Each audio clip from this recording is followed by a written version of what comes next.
right, welcome along to the RTÉ Soccer Podcast. Raf Diallo here. You can watch or listen to this podcast every week on RT.ie, YouTube, Apple, Spotify, or wherever you get your podcasts. Another packed pod for you today. We'll talk League of Ireland as Stephen Kenny returns. We'll also be chatting to an Irishman who works for and also supports Bayer Leverkusen ahead of Wednesday's Europa League final, which is taking place at the Aviva Stadium. And we'll also chat Premier League with the English League season coming to an end at the weekend. We'll do that in the company of former Dundalk striker David McMillan and ex-Sheffield Wednesday, UCD and Shamrock Rovers midfielder Paul Corry. Lads, hope you're all keeping well. All good, Raf. Thanks, Raf. Now, we're going to start on the Premier League, but the only thing, it was such an anti-climax, I'm not going to review the final day at all. What we're going to do, we're going to cast our eyes ahead a little bit to where these teams are at least 4 or 5 of the major leading clubs, with the biggest fan bases, of course, and then what they need for next season and where and how they're looking. So we're going to start with Manchester City and Arsenal, obviously the two that were tussling for the title on the final day, and Manchester City just made history with first club in England to do 4 in a row of league titles, and Arsenal having pushed them closest. And Paul, I suppose looking at these two clubs, City, City did what they've done pretty much to Liverpool during much of Klopp's era in always finding a way to get there at the very end. But there's probably a sense this next season coming up for them is going to be kind of an interesting transition. Pep Guardiola's contract runs out at the end of next season, and whether he stays on or not is quite unclear. Arsenal, on the other hand, seem to be a bit of a coming team. So what do Arsenal need to close the gap? And in terms of City and the stability that they have, where do you feel they're at going into next season? Yeah, it's hard to critique either of Man City or Arsenal just because they were so flawless throughout the season. But it does have that feel, Raf, of Arsenal are starting to close the gap. And if you think back to kind of Klopp's time at Liverpool, it felt for a period of time before they won the Premier League that they were inching closer and closer to Man City. And it certainly has that feel with Arsenal when you compare them from last season to this season. The wheels didn't fall off like they did in the previous campaign when Saliba got injured. They looked far more solid from a defensive perspective. Declan Rice certainly added in that department. And the players that they brought in this year, including the goalkeepers, certainly seem to benefit the side. And it's probably a case now where if you're an Arsenal fan or Mikel Arteta, you're probably looking at just adding 1 or 2 to that group. Julian Timber didn't play a huge amount of football with his ACL, so he'll almost be like a new signing next year. And a lot of people speak around potentially adding a number 9 to that squad. Now, Havertz came good in the second half of the season with his goals, but maybe if you were to bring in a number 9, maybe that does give them a bit more impetus in the final third of the pitch. And maybe that is the gap to Man City that might help close in that department. But they scored 91 Premier League goals. It's hard to be too critical of them going forward. But maybe if you're just looking at bolstering the squad, maybe a defensive player and maybe a centre forward is where Arteta will look to add to that team. But it certainly has that feel that they're getting closer with each season. And I would expect that they'll probably go a little further in the Champions League next year because they're a real force. And only Man City are so good, you would have expected Arsenal to go on and win the Premier League. And you could probably sit here all day and talk about Man City and everything that they've done. But I think when you just look at the mentality and the mindset of that squad, to be able to do it 4 seasons in a row, they were very unlucky not to get to the Champions League final. They're in the FA Cup final again. They are just so prominent on all fronts. And until Pep Guardiola steps out of that job, Rafa, I find it very hard to kind of hang my hat on anybody other than Manchester City from a Premier League perspective. Yeah, and just to note as well, in terms of Manchester City, the club have been charged by the Premier League with 115 alleged breaches of financial rules between 2009 and 2018.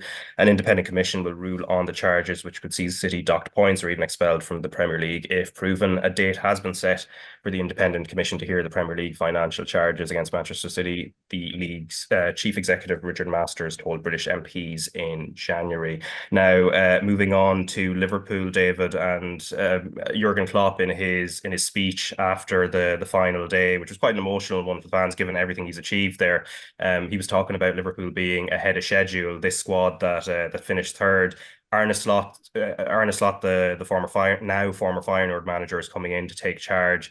He's this next few months, the start of next season, that's going to be, if they're going to succeed under him, these next few months are going to be key, because we've seen other clubs maybe where they've had great managers depart, and it can turn very, very quickly.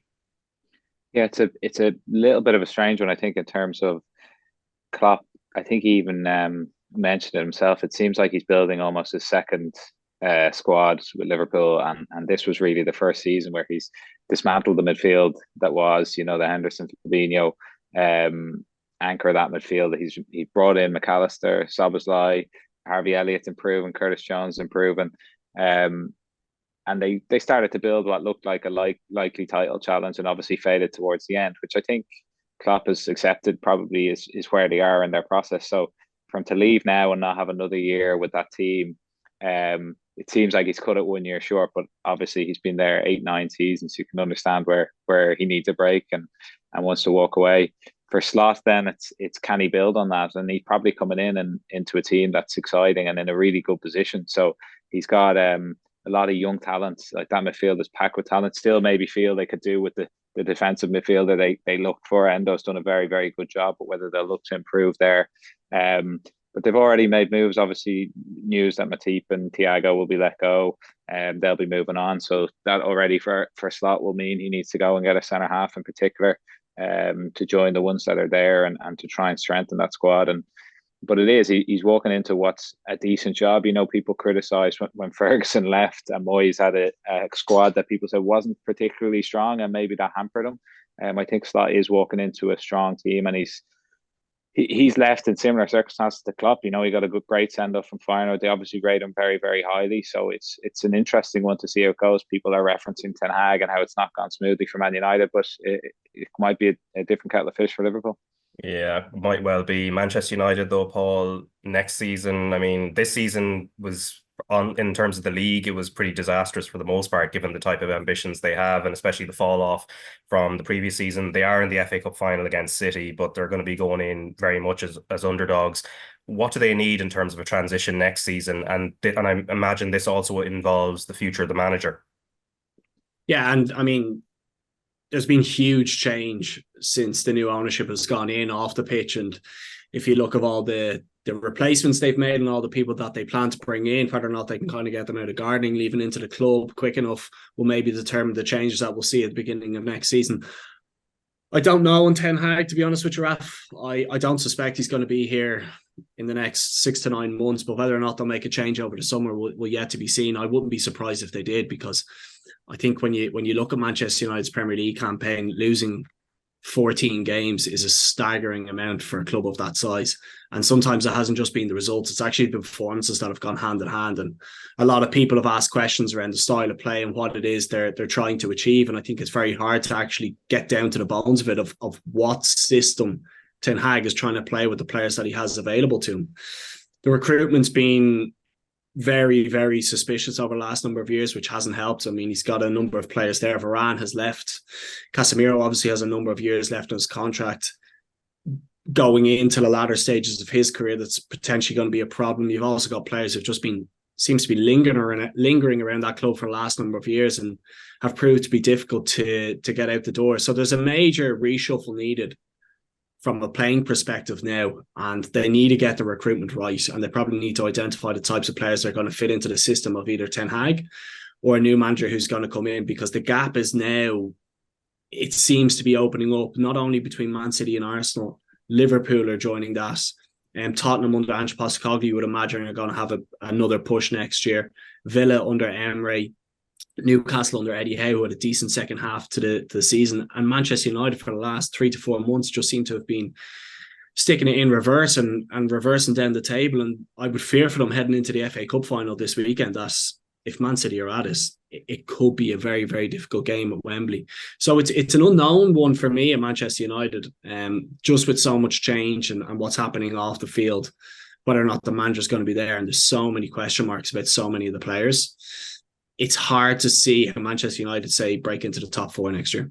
And what about Chelsea? I mean, it's been a tough season for them, but then at the end, they win 5 Premier League games in a row, Paul, and it looks a little bit healthier, but I don't know, was it maybe a case of maybe the pressure had dissipated a little bit and they were able to play with a little bit more freedom? But how optimistic are you? What do they need going forward into the 2024-25 campaign? Yeah, I think a lot of Chelsea fans probably needed a bit of reality check this season with where that squad was and what had happened over the last 24 months, in particular with the number of players that they brought in, bringing in Pochettino. similar to Manchester United, changed a huge amount of staff off the pitch, and it was probably unrealistic to expect too much from them.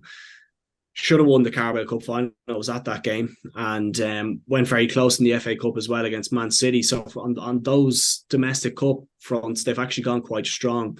It's now about, from the league form perspective, can they actually carry the tail end of this season into next year? I think there's far more consolidation, Raf, in his selection. It seems that Caicedo plays well with Conor Gallagher. Mudryk has done pretty well in the last couple of games, as has Noni Madueke. And in Kunku, if they can keep him fit, looks like somebody who can probably be a threat at the top end of the pitch. So there seems to be a bit more consistency in his selection. And I think Pochettino probably heads into next year knowing who his top kind of 13, 14 players are. Whereas at the beginning of the season, it was a lottery. You just did not know who was going to play, who was probably going to fit into his best 11. And that was a reflection in some of the performances and the results that they had. I mean, they're beaten at home by Nottingham Forest, beaten at home by Brentford, beaten home and away by Wolves, dropped points away to Burnley, dropped points away to Sheffield United. And you start looking at those points, and if they could make or turn some of those results around, you start thinking, okay, well, maybe there is a path to progression here at Chelsea. But you feel as if there is to be that progression, it probably needs a bit of stability. There's a lot of talk about Pochettino and whether or not he'll be here over the long term. It's important, I think, that they stick with Pochettino. They allow him time to develop the younger players that exist within that squad and give it time. It's not going to be next year after Chelsea are pushing for titles. It might be within the next 2 or 3 years, and you look to try replicate what Arsenal have done by taking steps each season. But certainly in say the last kind of quarter of the Premier League in particular, there's been signs of hope for Chelsea fans. Yeah, and Aston Villa, David, before we turn to other matters, I mean, what Unai Emery did this season and breaking into not just into the top 6, but actually taking them into 4th, and the Champions League being even more lucrative next season with more games. The one challenge that will come with that will also be to not just, I think they'll be able to keep their squad together given they've got to the Champions League, but to have to bolster it, but also the challenge a lot of clubs have, which is this PSR thing, and trying to not lose so much money that they fall foul of points deductions or anything. So there is a bit of a challenge on that front. Yeah, I think it is when you see clubs who don't consistently qualify for the Champions League and they make it one year, it is a huge challenge for players and thinner squads to try and compete on all levels. And even this year, probably they fell short in the Conference League in terms of just so many games in quick succession, and trying to, particularly when you're if they were lower in the league this year, the Premier League and the Conference League, they might have been able to go stronger or rest players. But when you're fighting on all fronts and trying to do well in 3 or 4 different competitions, it really takes its toll. And that probably caught up with them. And I think if they were going to sacrifice one thing, they wanted to make sure they're in the Champions League, and they'd sacrifice the Conference League final for that. And it's an amazing achievement when you think of how it went for Steven Gerrard there, coming off the back of success with Rangers, and you thought he might be able to put a stamp on things, and he probably would have been now eyeing up taking Klopp's position, but it just didn't go right for him. And despite a strong squad there, I think it didn't work for Gerrard, and Unai Emery stepped in and made incredible progress over the course of a year, 18 months. And for that squad to get Champions League ahead of the likes of United, Chelsea, even Spurs, it's absolutely amazing. And as I said, to also have a good run in the Conference League, but it will be about trying to bulk up the squad and it make a couple of impressive signings if they can, as you said, stay within the rules. But hopefully they'll have a good go with the Champions League and be able to compete well in it. But it's been an amazing job after coming off the disappointment managing Arsenal. I think he had a bit of a build to do in terms of the media within England. Obviously his success with Sevilla and in the Europa League and everything is unbelievable. But in England, he probably felt he had a bit of work to do, and he's really impressed with Aston Villa. Yeah, and speaking of the Europa League now, we're going to do something a little bit different now. Not a preview, but more of a football culture piece on Bayer Leverkusen. So, as I'm sure you're all aware, on Wednesday, Dublin hosts the Europa League final for the second time with Bayer Leverkusen and Atalanta, the two teams going head-to-head this time around. Both clubs have rich histories, but that's not been reflected by their trophy cabinets, it's fair to say.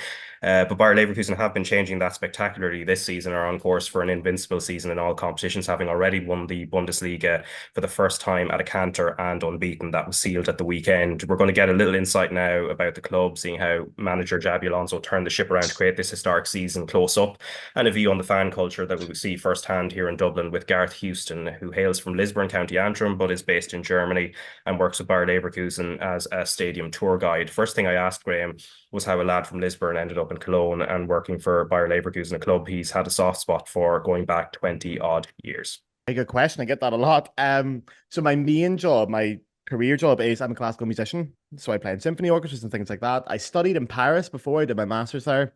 And then I moved to Germany just because there's a lot more opportunities for freelancers and things like that. But I've always loved football. So for 5 years, I've been following Leverkusen, been going to the games. And then, yeah, I got a job about a year ago. Just it came up as a wee part-time job on the side. As a fan, it was great to do as a tour guide. So, yeah, it all just fell into place in the end. Yeah, and you're also, apart from that, you work with the GA club in Cologne in terms of being am I right, a social officer and a social media officer, and it has tied together in terms of you've been able to bring the GA club in to do tours at the Bay Arena. Yeah, that's true. Yeah, so I'm with the Cologne Celtics GAA.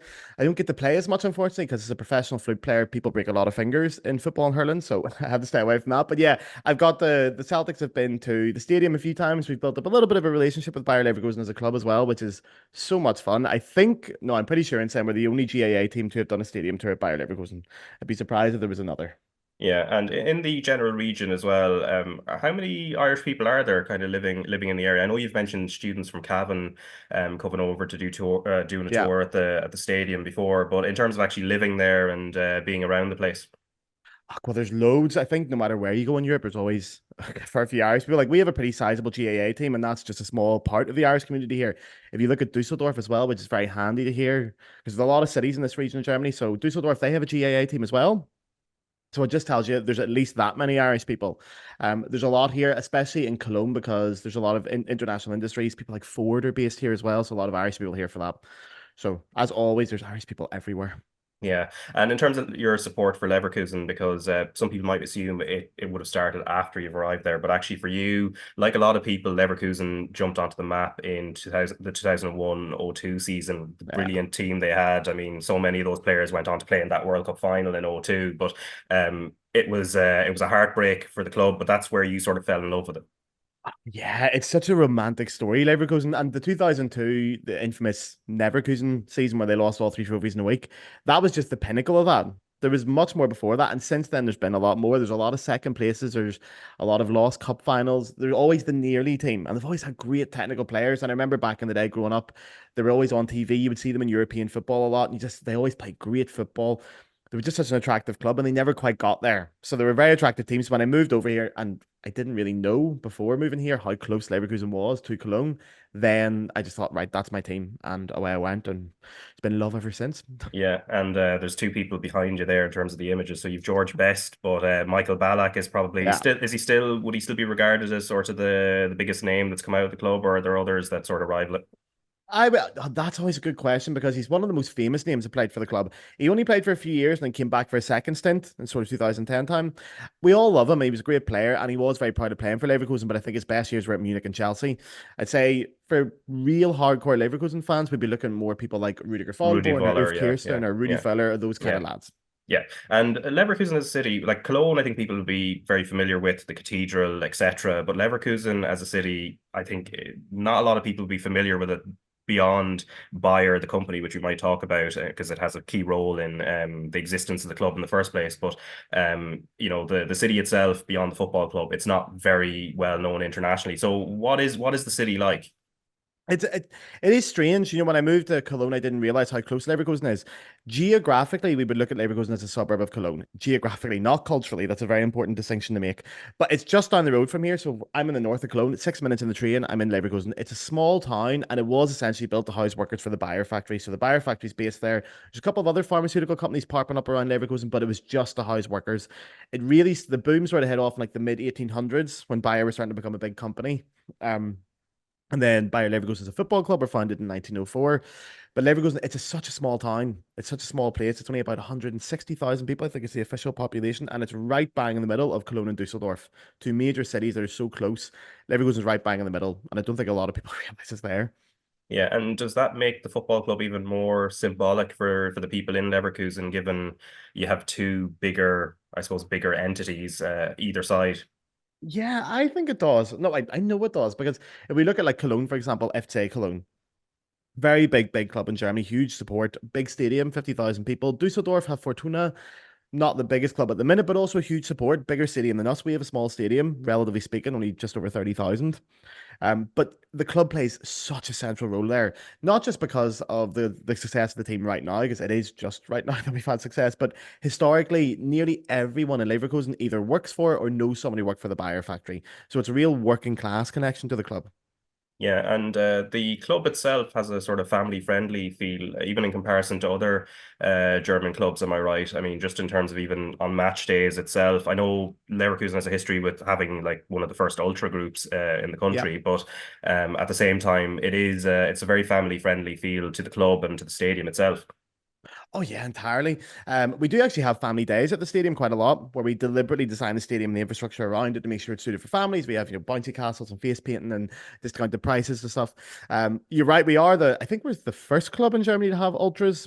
Well, you have a small ultra section, and Germany's a little bit different to the likes of the English Premier League or La Liga, where ultras are generally allowed in the stadium, and the club builds relationship with them. They do meet with them, they do interact with them to make sure that it's safe and open to everybody. But you're entirely right. I think Leverkusen would be the most family friendly club certainly in the region. If you're just going for a day to a match, they're wonderful for that. Yeah, and in terms of the history of the club, as we said, they've punched above their weight in a certain sense. I mean, they've been in the Bundesliga, I think, continuously since 1979. And Yeah. like, even if you look at the second division now, there's some huge, I'd say, dinosaurs in the sense of, the Hamburgs and Schalke and others as well. Hertha Berlin are down there at the men at 1860 Munich, who were greatly historic Yeah. back in the day, also down in the third division. So Leverkusen, in a way, have they're punching well above their weight over a very long period of time, even if the trophies weren't necessarily coming. I think so as well. Yeah.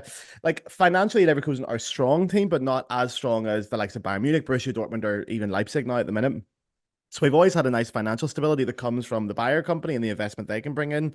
So that does help. But you're very important to point on 1979 as well. We have been consistently in the Bundesliga, but a lot of people believe that I think it was the last day of the season, Marcus Munch scored a goal to equalize against Kaiserslautern to keep us up and to avoid relegation. Everyone says if we had got relegated that year, that might have been the end of the club because financially we weren't doing well at the time and it just about kept us up. And since then, yeah, we've had relative success, a couple of trophies, regularly appear in some kind of European competition, be it the Europa League or Champions League, a couple of cup finals, more than a few second place finishes, which is quite well documented. So yeah, I think we're punching above our weight, certainly, because I mean, again, we don't have the financial strength of Bayern Munich or Borussia Dortmund, or the fan support, to be totally honest. We don't have the same level of fans. So I think regularly finishing in the top four, this season excluded, yeah, we've done quite well. Yeah, and in terms of you mentioned the exemption from the 50+1 rule, which is actually a key tenant within the Bundesliga in terms of the proportion of fan ownership. Obviously, there's clubs like Wolfsburg, they're tied to Volkswagen. You have Hoffenheim with the ownership of Dietmar Hopp, the billionaire, and then RB Leipzig, who are probably the most disliked club in Germany because of the whole Red Bull thing. How much hostility does Bayer Leverkusen get in comparison? Because I know like the Leipzig thing can get quite heated, and even Wolfsburg to a degree there was a little bit of enmity, but I don't really hear as much in regards to a dislike from other clubs towards Bayer Leverkusen in terms of like either branding them plastic or anything else. I think within Germany, we're not the most liked club, certainly. We're not the most hated club. RB Leipzig definitely hold that title for different reasons. RB Leipzig technically are part of the 50+1 rule. They just have a very clever way around it about how they allow ownership and membership to vote and get voting rights. So RB Leipzig are different. Leverkusen and Wolfsburg, I think it certainly is someone who comes from a guy grew up in the Premier League, and a lot of British football teams would have started as factory clubs, and they're very proud of that connection, especially up in the north of England. Leverkusen and Wolfsburg are the same kind of thing. So I don't really get the hate for it entirely because they started as factory clubs for the workers back in the day. So yeah, I can maybe understand to an extent keeping the company name in the team can be quite strange to people, but for people in Leverkusen, it's a huge source of pride. We are exempt for the 50+1 rule just for the simple reason you can apply for exemption. So to apply for exemption, you have to have steady, financially responsible ownership from one source for around about 20 years. Then you can write to the DFB and the DFL and ask them for exemption. Dietmar Hopp, you're right, did that with Hoffenheim. He stepped down now, so Hoffenheim are back with the 50+1 rule. Leverkusen, because we've always had Bayer there, we've always been exempt from it.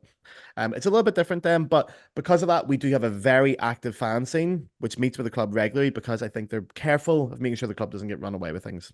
Yeah, because it was noticeable. I was watching the end of the trophy lift yesterday against Augsburg, and it's obviously natural given as we point out, trophies haven't really been a key part of Bayer Leverkusen's very long history. I mean, the 1988 UEFA Cup, that's the first major trophy.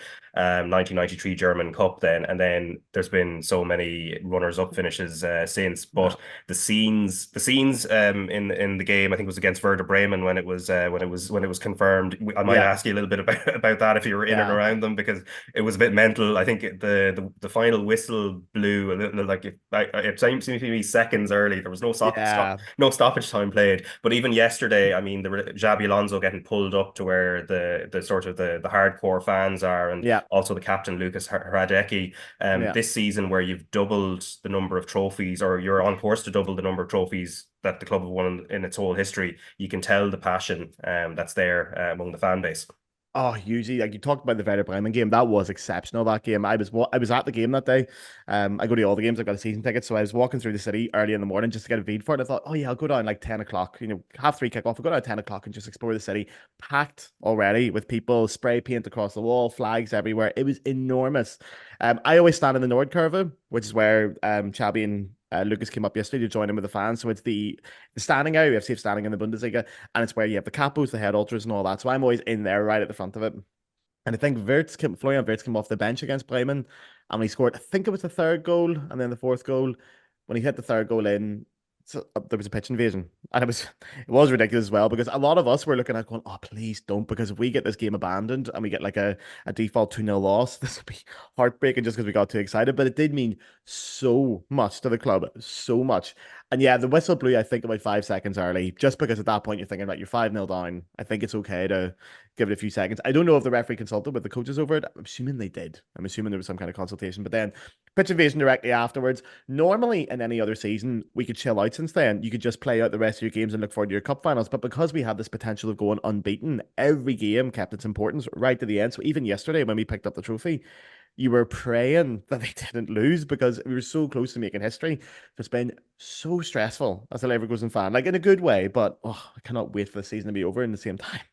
It must feel like a whirlwind though, because when Xabi Alonso came in, which was October of 2022, the club were 17th in the Bundesliga, had made a very poor start by their standards, and then you fast forward now and you've done an invincible season, which even great Bayern Munich sides have never done. You're in a European Cup final, a Europa League final here in Dublin. You're in a German Cup final. How are people taken to that in Leverkusen and the wider region among the fan base? Because that, like, there's bigger clubs that have never experienced something like this. It's unbelievable. I think there's two different things. There's people outside Leverkusen who obviously we're getting a lot more people taking interest in the club, a lot more media attention, a lot more neutral fans coming to the games. But within Leverkusen, like, I spent so much time with the proper hardcore fans who have followed it way longer than I have. Like, I've only had 5 years of really supporting them. So my heartbreak isn't as bad as some others, but people who have followed since 2002, maybe before that. And everybody still, it hasn't quite sunk in yet.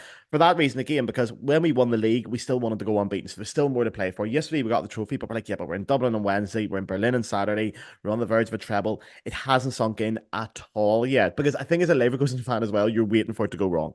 We're always waiting for that moment we go, right, now it's going to burst. The bubble's done. We're away. But it just keeps going.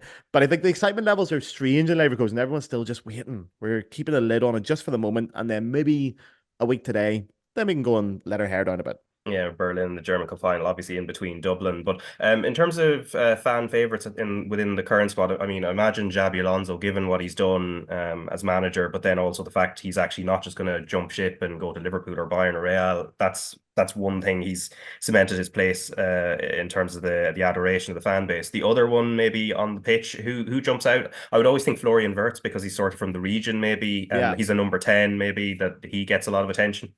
Yeah, well, Florian's an excellent player. The one small thing about Florian Wirtz was he was a youth player at FC Cologne, so we try not to mention that too often, but not that we don't love him for it. Obviously, we love him. I think, like, I'm in the UK fan club group as well. For example, recently we were voting on our player of the year. It was genuinely impossible. You can't choose a player of the year from this current team. They're so exceptional. I think one of the fan favorites with the real hardcore Leverkusen fans would be Robert Andrich in the midfield, number 8. He's just a real utility player. He's got so much passion for the club. He's been there a long time. Jonathan Tah to an extent, Lucas Radecki, the lads, again, not the glamour players per se, but the lads who've been there for years, who have really got involved in the team, get involved in the fan scene as well. You know, Lucas, you see it yesterday when he came into the Nord Curve to join in with the singing. He's done that before. That's a common thing that he's done. He is really adored by the fans. So yeah, it's a little bit of difference in terms of quality of playing. Florian Wirtz, obviously, Grimaldo's been exceptional this year. Frimpong, we all know how good he is. Genuinely every single player I couldn't pick, but I'd say fan favorite purely from the fans between Florian Wirtz and Robert Andrich. Yeah, and it's actually interesting as well looking at it, everything that's been achieved. It's not necessarily a team of established stars that have been put together as well. That's probably the thing that jumps out. Yeah, it's a young team as well. You know, last year we looked good. You know, there was a lot of, we got to European semi-final last year and things were going well, but there was the odd little spot in the team. He thought there's something maybe missing from there. So Grimaldo coming in at a free transfer was excellent. In general, the transfer window last summer was exceptional. The club did magic during that window because they brought in people like Jonas Hoffmann as well. Maybe not, people outside Germany are probably not as familiar with Jonas, but he established himself over years at Gladbach, played for the German national team and just slotted right in. We lost Diaby to Villa last summer as well.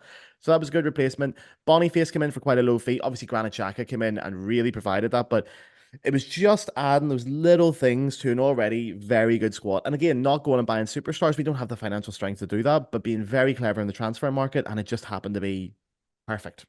Yeah, and the cherry on top, in terms of getting a second UEFA Cup / Europa League, could come here in Dublin, here at our own Aviva Stadium. And what's the buzz like in terms of?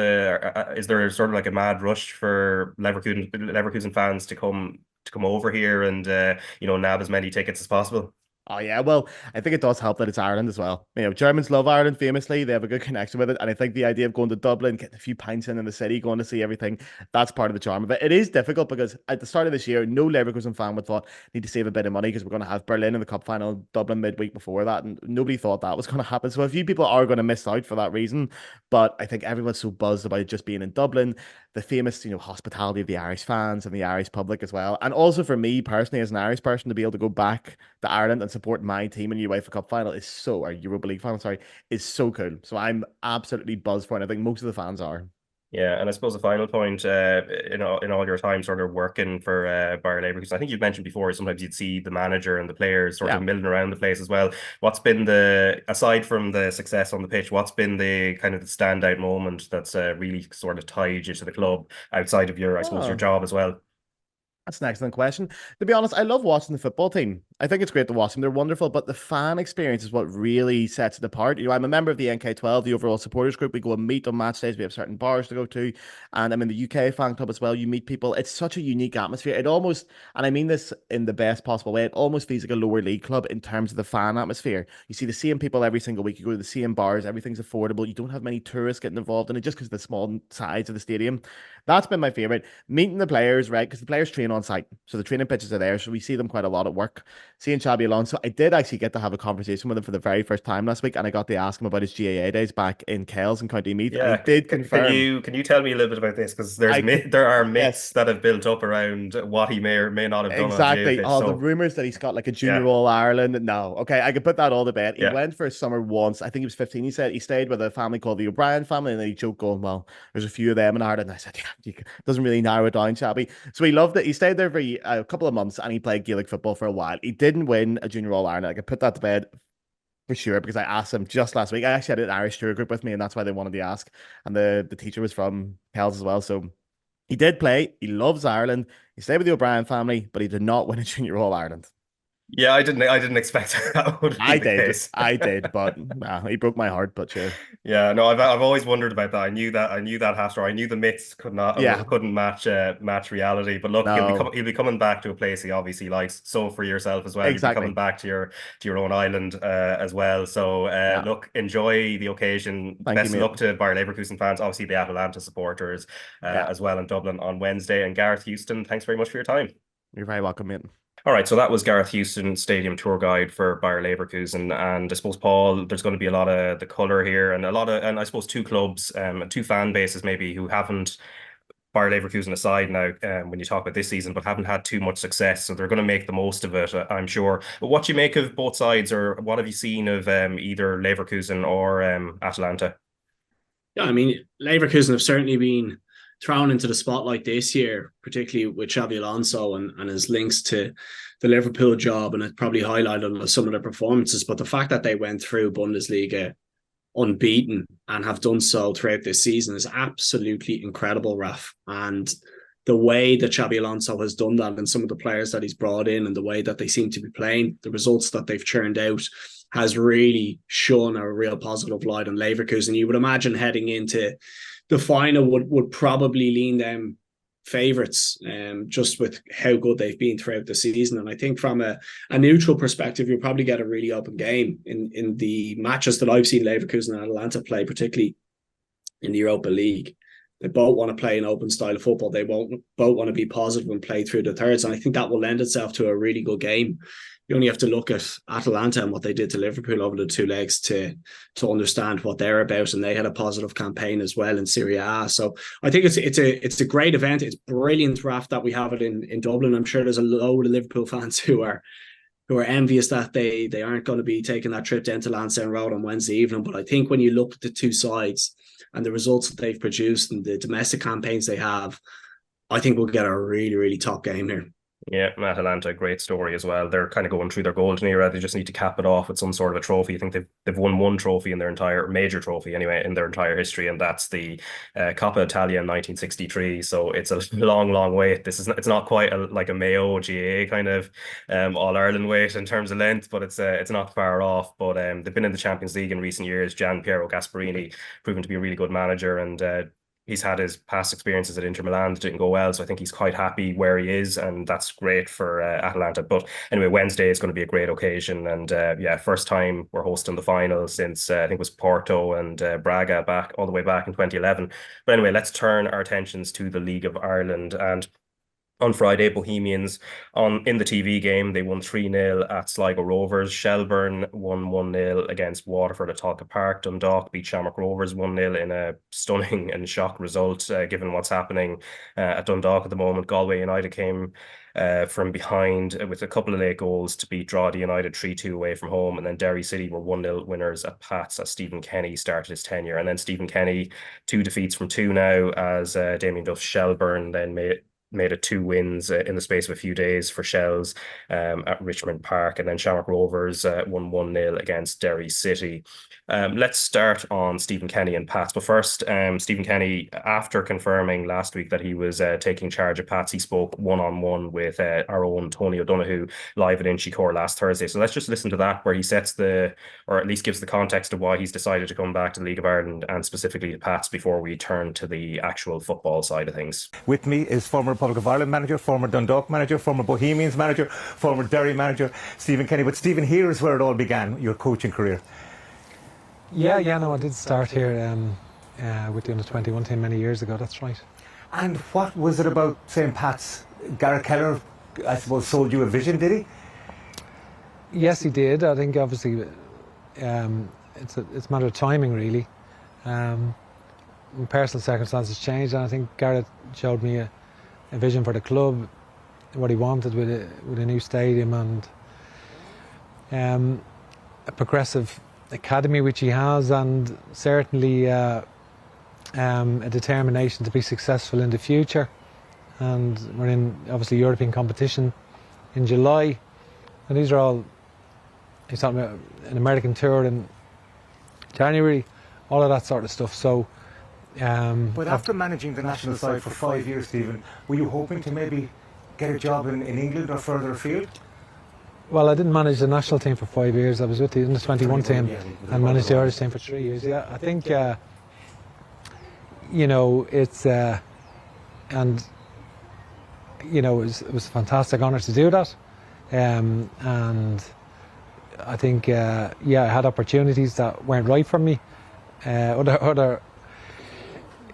Other opportunities I would have liked to get weren't available, but that's the nature of life. And coming here, I didn't think I'd be back so quickly, if I'm honest. But I said certain parts of my life changed, and I decided that, we'll stay here and in Ireland, and Pats was the team I chose to manage. So that is Stephen Kenny there now, Pat's manager, and as he said there himself, he probably didn't expect to be back in the League of Ireland so quickly. He's on a 5.5-year deal, David, and obviously that really suggests it is like a very, very long-term project.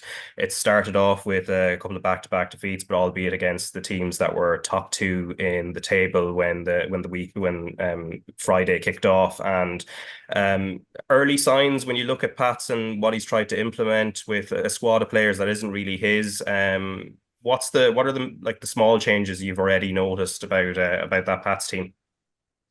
Yeah, I was there last night for the Shells game, and it was probably not a fantastic first half. I would say Stephen was in the system he probably would prefer, with two out-and-out wingers in Mulroney and Brandon Kavanagh starting the game. And I felt in the second half they really got control of the game. Obviously equalised a stunning free kick from Mulroney, a real beauty. And you could see sort of Stephen's demands of trying to play higher up the pitch, but good passing football, and they really got control of the game. But this Shells team, very, very difficult to break down. And obviously we know Shells got a late winner, but I think overall, I didn't catch the game last Friday, but from last night's game, I think Stephen would be reasonably content. To be sick to have lost the game, but I think in context, a draw would have been a fair result, and I think he would have felt he's seen improvements as the team went through that game. So, and I think he'll enjoy working with the squads that's there. Like he brought Mason Media and young Alex Nolan on, and they both had a huge impact in the game. And there's plenty of young players coming through the Pats Academy over the last couple of years. Obviously, Curtis being the standout one. But year on year, Pat's produced players, and I'm sure Stephen will enjoy that side of it, working with those young players and improving them. But it is interesting to see him back so quickly. He spoke there in the interview about opportunities that maybe he didn't get, others that I think he was offered that might have been further afield and probably not right personally. And it's interesting to see how it gets on, because it's a different stage now. When you think back to his time at Dundalk, it's very much about progression for him, for the team, getting through those rounds in Europe, probably a vision for himself of. He might have even had the vision of managing Ireland, but he's got to the highs of the highs that he really wanted to achieve. So now you're almost taking a slight step back. You have to think, what's his ambition now? And he's got to still be able to manage and drive players to go and win leagues. And that can be a real challenge, even from a personal perspective, from coming back from playing in Scotland. You come home again, you feel, you got to go again. What's your ambition? What are you trying to achieve as you get older in your career, or again as a manager as you get older? So it'll be interesting to see how he manages it, particularly when now we have such a drive in young managers in the game who are ready to challenge him. So it's a really interesting one. But I think from Stephen's perspective, Pats are a club that you feel have money behind them. He will be able to spend and try and make signings that will improve St. Pat's. And I'm sure Kelleher, by giving him a 5.5-year deal, he knows what he wants to get out of it, and that's challenging for league titles. And Pats probably haven't done that enough over the last few years. But I feel if Kelleher has gotten the manager he wants, he'll probably spend the money on it, and they'll be able to really challenge the likes of Rovers and Derry and obviously Shells this season. Yeah, and you were there in the Dundalk spell. I think you came in year 2 of his reign. So when it kicked on, when you won the league, what are the kind of foundations you found when you came in that were very much core to what Kenny is? I think he's just had a real winning mentality. It's interesting. I read there, I think we might have lost 1 or 2 league games in 2015, and somebody said Stephen's already lost 2 in the past week. So it will be a slightly different transition for him. But I think he's got the ability to build a squad, to pick out the right players. That's not something you can do at international level. You've got a limited supply of who you can pick, obviously. At St. Pat's, it'll be a little bit different. So I think his experience of being with the national team, having watched other teams, watched other players, that will probably help in terms of his own recruitment. But he's a real eye for a player, and then it's about his man management, being able to get the best out of those guys. And that's the challenge now. As I said, there's others who want to win honours. Duff's obviously been the standout one, and Shell's going so well, but others who've been mentored by Kenny, the likes of Higgy, Rory Higgins up in Derry, and obviously Bradley's been doing so well over the last number of years, so he'll have to try and dethrone them, and that'll be no easy task. Yeah, and I suppose, Paul, the main challenge is probably trying to get the supply into Rory Keaton, because that was a bit of an issue yesterday against Shells. Obviously, Shells defend very well at the same time, but that's been one main issue. I think David's already mentioned in terms of the supply from wide has improved a little bit yesterday, because that was, I think, an area where they seemed to be funneling a lot of their play centrally previously. Yeah, and the setup of the team has probably been a bit of an issue since the beginning of the year, because anytime I've seen them play, whether it be Keating or whoever might be at the top end of the pitch, seems to be very, very isolated when the ball goes up to the centre forward. And you would imagine Stephen, when you look at the way that he has played previously, David has mentioned there, width and pace and wide areas is something that he always looks for.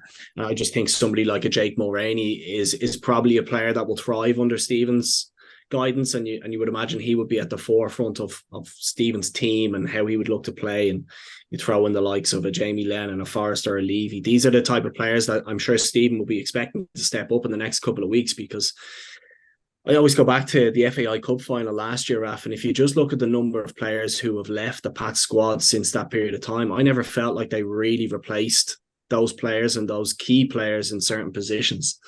And maybe it's going to take a little bit of time for Stephen to get his teeth into that team, to get them playing that the way he wants. And then he's going to need to, I think, it's blatantly obvious, he's going to need to drip feed more quality into that side over the next couple of windows. And I think the lure of Stephen being a Pats will be attractive one to a number of players who are going to be out of contract there.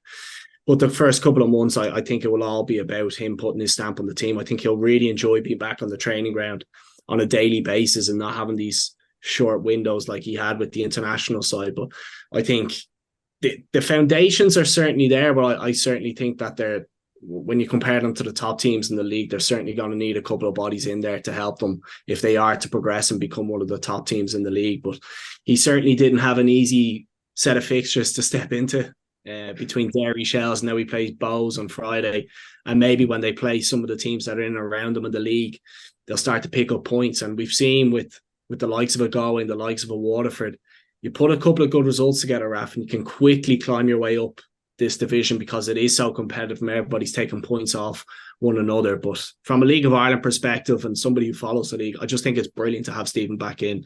He absolutely embodies everything that the League of Ireland is. And I think having a character like that will only help the league. Yeah, and when you throw in the likes of Damien Duff as well as Shelburne manager, I think that just doubles it up. And obviously the drama there yesterday at Richmond Park, it was Evan Caffrey's winner right at the very end, and what was a very dramatic ending to stoppage time. But Sean Boyd, David, I mean, probably arguably crucially to get that weekend off to a great start, to beat Waterford 1-0 at home with, again, Sean Boyd playing the super sub again, and then a few days later he's trusted to start by Damien Duff against Pats, and again a very different type of goal, a great header, Will Jarvis's cross. You might just talk us through Boyd's role for Shells. Yeah, he's to be honest, it kind of surprised. Every time I watch him, I wonder why he spends time on the bench. And he's obviously had bad injuries over the last couple of years, and he's had the odd suspension issues. But generally, when I watch him, he's just a real disruptive presence up front. He's the size of him. It doesn't matter what centre half in the league. You look at some of the best ones, whether it be Pico Lopez or Joe Redmond last night. He's very difficult to get around. He wins headers. Even when he's not winning it clean, a defender's never getting a clean header over him. And not only that, but he works hard up there. He's happy to make fouls, tactical fouls. He's often fouled himself. And for the goal, it's brilliant by Jarvis. He skips down on his left side and stands across up to the back post. And even for that, Jarvis probably knows if I deliver that ball, Boyd he'll get on the end of it, and he just beats Breslin comfortably at the back post and heads it home. But I think he was close to coming off right before Pats equalised, and you could see as soon as Mulroney's there was a line of three subs coming on. I think Boyd probably would have come off, and bang, the goal goes in for Mulroney, and Duff changes things and says, no, maybe leave him on there. He's obviously been such a threat and in good form, and he's this disruptive presence again for the winning goal. So for me, I think if Shells are to challenge and go all the way with Rovers and Derry, I think they'll need him in form. They have other strikers there who probably aren't nicking as many goals as he can and can't quite, manage the game as well as he can. But if he can stay fit and keep the red cards to a minimum, then I think he will be the focal point for Shells, because everything else at Shells in terms of defensively, as I said, Pats played very well, but they couldn't. It still took a free kick to score against them. They're so well organised, and the likes of Paddy Barrett and that at the back have just done an amazing job for them. So if Boyd can add goals, Shells have got a real chance. And he's been excellent for them.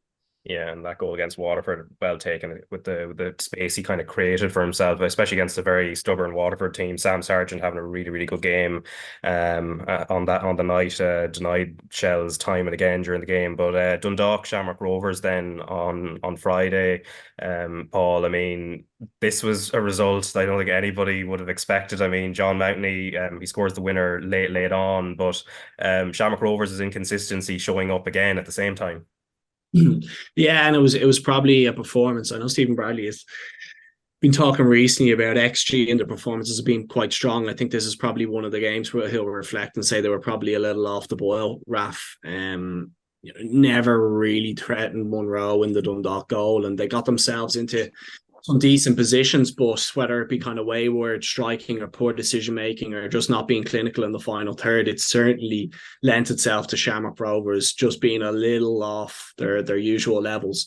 But it's a massive win for Dundalk. I mean, we've looked at Dundalk a number of times, and they're so difficult to maybe put your finger on. But I think, when you analyse and you look at their home form's actually not bad. They've kept 5 clean sheets at home in a row at Oriel, which is probably something that surprised me when I looked into it. And 10 of the 12 points that they've picked up have actually been at home. So there is positives there. And I think a clean sheet is something that will give those Dundalk back four and the goalkeeper a huge amount of confidence that if they can kind of bring that into performances further down the line, that they will pick up points. But there's such an unpredictability about them. Some of the results and performances that they've put together in previous weeks haven't been brilliant, and then they go when they play Shamrock Rovers, one of the top teams in the league, and you probably have to give them credit for maybe taking the fluency out of Shamrock Rovers games and making it a bit more of a dogfight and hanging in that game and trying to get points. And their home form is certainly going to be one which is going to be hugely important. And I mean, you only have to look at Friday night and the swing that it took between Galway beating Drogheda and then Dundalk picking up 3 points against Shamrock Rovers, and they seem to be right in the battle now with Drogheda and Sligo, who seem to be slipping down the table. But if you go back to their home form, I think that's going to be really important. And picking up more points on the road is something that they're probably going to have to do because their away form is terrible. But a bit of continuity, a bit of stability, I'm sure, is what Dundalk fans would appreciate. Whether or not that's going to come over in the coming weeks, we will see. But a huge result and a huge 3 points for Dundalk. Yeah, because obviously the context in the lead up to the game, Noel King stepping away from Dundalk due to medical reasons, and obviously we wish him well on that. There had been talk of bringing in someone like Liam Buckley or a couple of other names even before that to take a hands-on reign in terms of the coaching side of things. Like, what's your view? Obviously, it's your former club, David. What's your view on what's happening in Dundalk, and what should happen next? Because it has been a season of flux and some unexpected things have happened, namely the appointment of Noel King in the first place.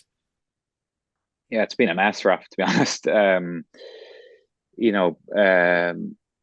Ainscough came in and I think has tried to lay the foundations in terms of, the commercial side of the club and trying to get additional revenue through the door, not just from other investors, which he's spoken about not requiring, but wanting to get additional investors in. And I think there's been some movement on that front previously and again recently. But also he's brought in, a commercial kind of director to the club and trying to improve things in terms of getting sponsorship through the door, even going as far as trying to advertise for naming rights to the stadium. And look, that's progression in terms of income for the club and trying to improve things off the pitch. But what's happened sort of surrounding the club in terms of both Noel King's appointment, Brian Garland obviously being let go, whatever happened previously with Stephen and Padge Craig in terms of letting them go, that's you can make reasons for that, obviously, with the results that the club were going through. But I think the last couple of weeks it's just been a bit of a mess, and I think it just needs a bit of communication from the club. Come out, speak, talk to fans, explain the appointment process this time. Do it correctly. Don't advertise a job till Wednesday and appoint someone 3 or 4 days previous. I think just run the club in the right manner and make sure that fans know that's what happened and how it's going to happen. And that's what the fans there want. They want to ensure the club survives this year, whatever it takes. And it's going to be a really, really important appointment now because we're nearly halfway through the season. And the club are, as Paul said, a huge swing the other night, and it's a massive night probably for Dundalk, just in terms of hope and belief for the players. But they've a lot to do now. They'll have a couple of loanees. I think Scott High has moved back to the UK, so they'll need to improve the squad to try and to make sure that they can compete and get out of where they are. But that's going to take a big effort from everybody at the club. And this next appointment is going to be really, really important. And look, a huge credit to Liam Burns. He's sort of been left there, the last man standing, nearly had to take the team, obviously, for the Rovers game, and to pull a win out of the bag is an incredible achievement for him. He's spoken himself that he doesn't want to manage, but he's been thrown into that role. And if he doesn't get to manage another game, he can walk away with one win against the champions. So it was an incredible night. But as I said, it was a huge night for the team to have belief going into the future games. And if the club can just do their business right now, get a good appointment in the door, it gives them a great chance. Yeah, and before we touch on the other kind of clubs that are in or around that battle at the bottom, Paul, I mean, Derry City first. I mean, they give Stephen Kenny not an ideal start in terms of taking over at Pats, but then they get punctured by another Kenny, Johnny Kenny there at Tala yesterday. So there may be a bit of an opportunity missed in terms of trying to damage Shamrock Rovers' chances, but also then trying to keep up with Shells. Yeah, I certainly felt that. I was in Tala last night, and I thought Shamrock Rovers were good value for the 3 points, Raf. I thought they played particularly well in the first half, and some of the combination play that is very evident in Stephen Bradley's teams was good last night, playing through the thirds. And the first goal actually comes from lovely bit of play, Pico into Noonan out to Poom, into Kenny's feet, and then they create that overload on the left-hand side that is so pivotal in kind of the way Shamrock Rovers play. And Graham Burke has a bit of space to go into, great strike, and Johnny Kenny actually controls the rebound really well. And once they went 1-up, it felt like they were in the ascendancy, and I expect them to go on, and they should have. I mean, Graham Burke was very casual with the penalties, very unlike him, but they also had a number of chances. I mean, Farouja tore Kieran Call to pieces down the right hand side. Kenny had 1 or 2 chances as well, and it felt like, I was speaking about Shamrock Rovers against Dundalk when they were off their levels. It felt like they were much more at it yesterday. I'm not sure what it was. It was a huge game, and obviously a pivotal one to win and make sure that they stay within touching distance of Shelbourne. But it just felt like they were going through the gears, sitting in the stand last night and kind of looking at the players as well that weren't involved. And you think of, Gary O'Neill, Dylan Watts, Richie Tell, Rory Gaffney, Dara Burns, Sean Hoare, Lee Grace, and you start to think, if they can get all these bodies back, Jack Byrne and Aaron McInnes on the bench, you would still have to fancy that they're going to go on a run at some point during the season and will start to close the gap. And the performance last night was much more, I think, what you would expect of Shamrock Rovers. And I feel when they play like that, they'll probably beat the majority of teams in the league. And it was just a case of not putting enough of those chances away and allowing Derry to stay within the game. But Derry were disappointing, Raf, particularly when you consider that they had a huge 3 points in Richmond on Friday night. They never really got going, and albeit it was 1-0 and they were still within the game, when they were chasing, they didn't create a huge amount of chances. And I'm sure that will have frustrated Roy Higgins. And in particular in the first half, they got themselves into some decent areas, and you get Patching, you get Duffy, and you get McMillan in dangerous positions running at the Shamrock Rovers back three. And whether it was a poor decision or a poor execution led to a failure to really create enough chances. And when you have that type of player in those final third, you probably expect a bit more. And it just didn't happen for them last night. And I certainly thought that, particularly with the players that are out, that was an opportunity for Derry to go to Tala and at least get a point and keep themselves ahead. But it was certainly a missed opportunity. But I certainly feel, Raf, when I look at Shamrock Rovers and the players that they're still missing, I think the middle of the pitch, getting Gary O'Neill in there will be a big one for them. And when they do that, I'd still expect them to go on some form of run that will really test Shells and how capable they are of remaining at the top of the division. Yeah, also performing well over the weekend. They were only playing once, but on the Friday were Bows away at Sligo Rovers. That was live on RTÉ. And afterwards, Tony O'Donoghue was speaking to Bows boss Alan Reynolds and also to his Sligo Rovers counterpart John Russell. And let's just listen to both of them. clean sheet, 3 goals, 3 points. How happy are you? Yeah, I look delighted with the application, and I think you said before about where's our goals coming from. So to have 3 different scores was important. Spread around the park a bit, but delighted with the clean sheet, delighted with the application. In fairness, we worked really hard this week, prepared well, and scored the first goal. I suppose changes the game. It was such an early goal, such a brave header as well, though. Yeah, look, there's a lot of work since Stevie O'Donnell has come in. Actually, he's worked an awful lot with Clarkey, and you can see the rewards. He wants to get in and score goals, and he wants to add that to his game. Keita was named SSE Player of the Match, and he got his first goal for you as well. Is that a threat you might hope for the rest of the season? Well, it is something that was mentioned during the week that he hasn't scored in a long time. So, look, the delivery from Dale Rooney is really good, and so we're a threat from set pieces. And Dale's goal, I mean, that looked like it came out of nothing. What a left foot. Yeah, look, I mean, you get the strike off. He's a great left foot and great finish. Delighted for him. Well done. Thanks very much. John, before the game, we were making the point that you had the fewest home goals conceded and the second most clean sheets. So, where did a result like that come from? Yeah, I think the first goal conceded after a minute. Terrible goal to concede, and then we concede from a set play. And, to be 2-0 down at home, in front of your home fans, it's a tough night, and we have to lick our wounds now after that. Second half we looked for a reaction, thought we started the second half quite well, but then another one we shoot ourselves in the foot, go 3-0 down, and it's a really tough night. Disappointing night for our fans, for us as staff and players, but we got to regroup quickly because that's not what we're about. Was it something? Was it a sunlight issue with Ed or something? Because it was, again, he has been such a good performer for you. Look, he's been unbelievable since he come back. He's kept 7 clean sheets. That's where you're looking for other players on the pitch to dig him out after that moment. Loads of time in the game to get yourself back into it. We've had a couple of opportunities before when it was 1-0, and then to concede, as I said, the set play puts you really on the back foot, 2-0 down against Bows, who can sit in that kind of mid to low block and frustrate you and try and counter on you. And we didn't do enough in the final third. Our tackling players never turned up tonight. You tried to change it at half time, and for a while it looked like it might have led to something. Yeah, no, we went to 4-4-2. Diamond got Wilson on, and he had a great chance, I think, after about 5 minutes, flash past the post. That goes in, it gives you a bit of momentum, and you might get 2-1 and get the crowd behind you. But unfortunately, when that third went in, you could feel the flatness around the place, and it was a difficult night. How do you fix that? Got to get back to the training ground. Hopefully it's just a one-off. There's not many games at home here where, as you said, our home record's been quite good, and that hasn't happened to us. And looking at the previous performances, a lot of good signs. Tonight wasn't a good one, but we just have to go and bounce into Derry next week. That was John Russell there, and before that Alan Reynolds. And David, I suppose from the Sligo point of view, they didn't really pack a punch against Bowes at all, didn't really lay a glove on them. Obviously Max Mata is a bit of a miss for them, but the game itself was really all about Dale Rooney and what he did for Bowes in terms of creating the first 2 goals, even before we talk about his finish for the third. Yeah, there's obviously Dale's moved there, and big things expected. They've got a lot of competition in that position out wide, and I think on Friday it showed what he can deliver. A great ball in for Clark's first. That he, as it was alluded in the interview there, he's so brave to get in front of McGinty and the defender and head it in, and it was an amazing start for Bowes in what's a tricky venue. So and again, Rooney's deliveries, as Rennie has pointed out, from corners will be important for them.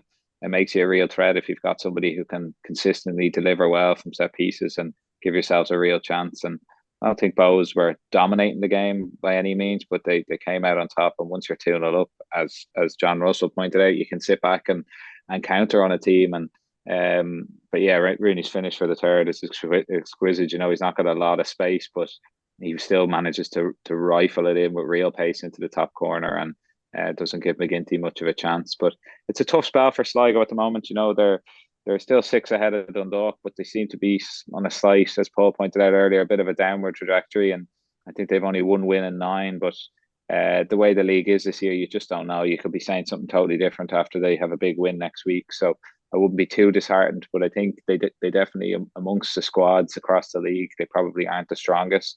So it's a tough year for them, and always difficult to try and get players to Sligo. So it'll be a challenge again in the summer for John to try and to strengthen and improve and replace the likes of Mata who's left. And it's a challenge for them. I think if they survive this year, I think generally fans will be happy, but their ambitions will be bigger than that year on year. And look, I think they should.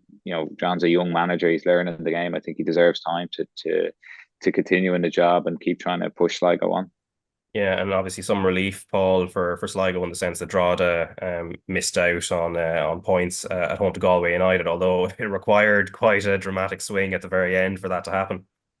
Yeah, bananas game of football. I mean, I think when Drogheda look back and maybe analyze some of the goals they conceded, similar to Sligo against Bow, so probably be a little disappointed, just balls into the box and maybe not getting first contact on things, or not clearing your lines has cost them a number of points here, Raf. And I think once you go to 2-2 in the 91st minute, I think you just got to accept that you take your point and you get out of there. And to concede again will be very disappointing for Kev Doherty and Drogheda, because a point wouldn't have been the worst result, but losing the game after being in such a prominent position is one that would be bitterly disappointing. But I think we probably need to give a huge amount of credit to Galway. Their ability to just hang in games and be dogged and be difficult to beat is proven very valuable to John Caulfield's team. The points that they've managed to win over the 16 games is absolutely extraordinary, and it's probably not one that many of us saw happening at the beginning of the season. And they might not be the most free-flowing going forward, and they don't score the most goals, albeit Friday they managed to score 3, but defensively they're so well set up and they're so well organised and they're very aggressive, and they play with a tempo that is very difficult to play against. And if they continue to pick up points, the worries of relegation, I'm sure that they had at the beginning of the season, will very quickly subside, and they can start to have different ambitions and different targets to go after. So it was a huge 3 points for Galway. And I wouldn't be too worried about Drogheda. I think particularly when they play at home, they've performances in them and they've results that they can certainly churn out. It certainly will be a race between themselves, Dundalk and Sligo, but I feel like Drogheda, the experience of being down there probably will lend to them as the season goes on. They won't get too phased by it, and they've done previously well to get out of situations like this. But a huge win on Friday for Galway, and I'm sure they can't believe the points tally that they have after the opening 16 games. Yeah, and on Thursday, Drogheda are on the road. They're playing Waterford, 7:45 kickoff at the RSC. And then Friday, Galway are home to Dundalk, Bows and Pats in a Dublin derby.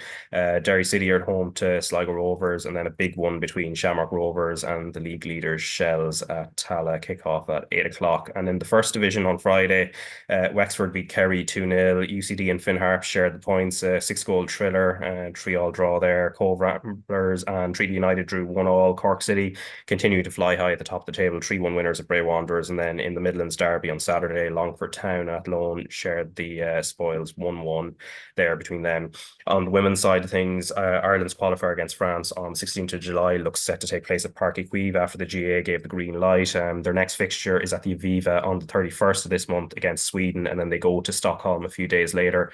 Katie McCabe has also been named in Arsenal squad for a trip to Oz for a game against the A-League All-Stars a week before the first Sweden game, which isn't exactly ideal from Eileen Gleeson's point of view, one would imagine. But before we go, we did start the podcast talking about the Premier League and the big 6, 7 or 8 clubs and what they need next season, but want to kind of look back a little bit now towards the Irish players who've been involved in the Premier League, the Championship, or in Europe, and who stood out. And David, I'll go to you first. Any players who've kind of come out of the season with their sort of reputation enhanced, especially with a view to the Republic of Ireland squad going forward?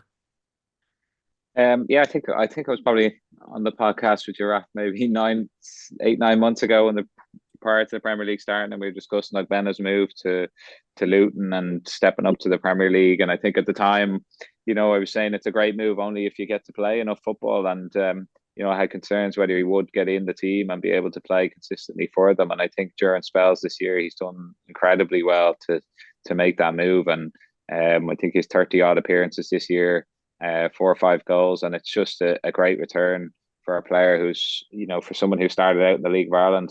I remember playing against them in my own time, and to have gone over to England, obviously done very well in the lower leagues, but then to lift into the Premier League and still be able to perform at that level. And obviously disappointment for them to be being relegated, but I think going into the season they would have been heavy favourites to go down, and to have competed so well and played so many games, I think he's probably enhanced his reputation generally across the UK. Yeah, and Paul, how about yourself? Yeah, probably further afield with this one, Raf, and it's looking at Jake O'Brien. I think he's had an unbelievable season at Lyon, and it's probably a player who doesn't get as many eyeballs simply because he's just playing in Ligue 1, and he heads into Saturday playing in their FA Cup final against Paris Saint-Germain. And if you just look at the players that he's playing alongside and the players that he's playing against on a weekly basis, the trajectory of his career over the last number of years is absolutely outstanding. And only we have, it seems, such a luxury of centre-backs and young centre-backs. Jake O'Brien is somebody who would be in the conversation for starting for the national team a hell of a lot more. He was in squads recently. I would be very surprised if he's not in squads in the coming weeks and coming months. And don't be surprised if he's somebody who's actually going to have an impact on our starting 11, because when you look at what he's done in that Lyon jersey, they had a very difficult start to the season. They were odds on to go down at one stage, it seems, yeah. He made his way into the team, and he was probably a huge part of the turnaround that they've seen, and they finish off the French season very well. And I just think it'd be such a brilliant story if he was able to cap that off with a domestic cup trophy on Saturday. Obviously very difficult, and it'd be great to see how he gets on against Mbappe and co. But somebody who has done incredibly well in probably a path less travelled than the majority of players who go through the English divisions. He's been brave. He went out to Belgium last year on loan, got a great move to Lyon at the beginning of the season, didn't suspect that he would play, has made his way into that squad, and has just had an incredible journey over the last 24 months. And you just hope that he remains injury free, that he gets the opportunity to continue to play in that squad, and we can kind of track his progress on the European stage, and maybe he might set the path for others to follow, because he's done really, really well. Yeah, so 2 Corkmen there, Jake O'Brien and Chidozie Ogbene, obviously with connections to Cork City, the club as well. But anyway, that's it for this week. We'll be back next week where we'll build up to the Champions League final, which will be live on RTE, and also review the latest League of Ireland action. Paul and David, thanks very much for your time. Cheers, Raf. Thanks, Raf.